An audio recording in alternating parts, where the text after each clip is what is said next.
All right, Dead Space 3 time. I have got Dave Woldman from Visceral Games. How are you doing, sir? Doing great. How about you? Well, not too shabby, not too shabby. E3 is a little chaotic, but you guys are down in an appropriately frosty room showing off Dead Space 3. How's it been going so far? You know, I've been having a blast. The reception to the game's been great. You know, the ice-cold room has been a relief for the people waiting in line for hours to see the game. Yeah. It's been a real fun time, and you know, we're really excited about being able to show the game after being in development for over a year. So, I'll tell you this about me. A bigger fan of the first two Dead Space games you will not find. Awesome. So know that. But you guys are making some pretty significant fundamental changes to the action in this one. Sure. Can you tell us about some of those, just what, you know, mechanically in terms of, you know, like ammo types and weapon combos and stuff, and what was the thinking that brought you guys to make those kind of core changes?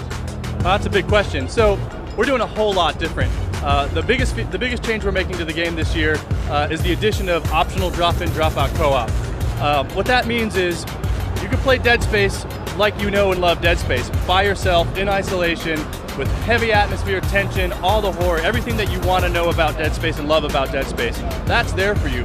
But at any time, dynamically, a friend can drop in and alter the game dynamic, alter what you're doing, experience new story content, new game mechanics, new missions will unlock and new collectibles. Essentially, the game, as you saw when you were playing the demo, becomes a fundamentally different experience when you play in co-op, but the single player is still there for those who want it. Now, without going into too much detail about what we're not trying to tell, some of the things that you saw were the new addition of human enemies and some of the new mechanics like kinesis rotation. The human enemies bring a whole new aspect of gameplay, and that was driven by our story and our fiction.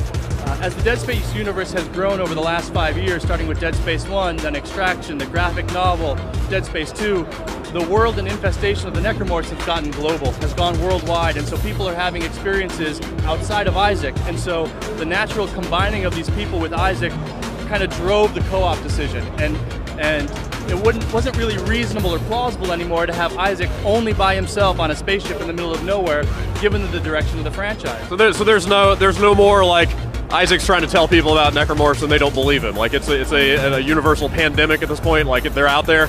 They're out there. You know, after the events of the Sprawl, with that space station being destroyed, the government actually doing their own marker research, the Necromorph threat has started to become more pervasive.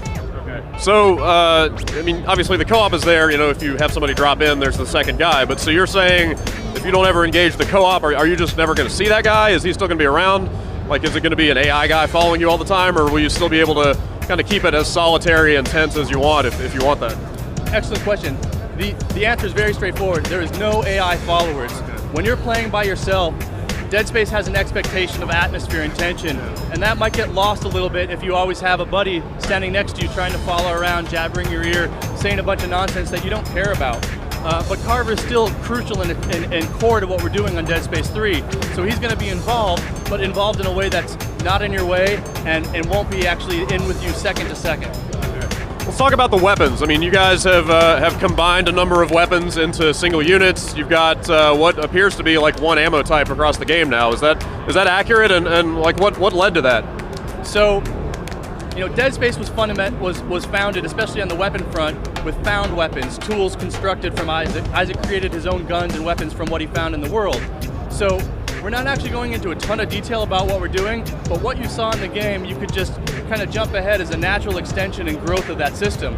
You know, Isaac engineers his arsenal. It's been a fundamental tenet of what we've done, and we're blowing it out to the nines on DS3. I have a question. You're probably not going to answer it. Can you still rotate the plasma cutter? If that's what you want, that's what you can do. All right. I'll ruminate on that one a little while. Multiplayer this time? Not competitive multiplayer. Again, because of the way we were driving our fiction, cooperative gameplay was the right thing for us to do to make Dead Space 3 the best game. You know, on Dead Space 2, there was a security force on the Sprawl. They had to fight Necros, they had to have that type of interaction because of all the people and all the population. So while that was the right thing for Dead Space 2, we wanted to do the right thing for Dead Space 3 and our fans. I'm sitting here thinking about your PR information control and what I can actually ask you about that I'm going to get an answer to.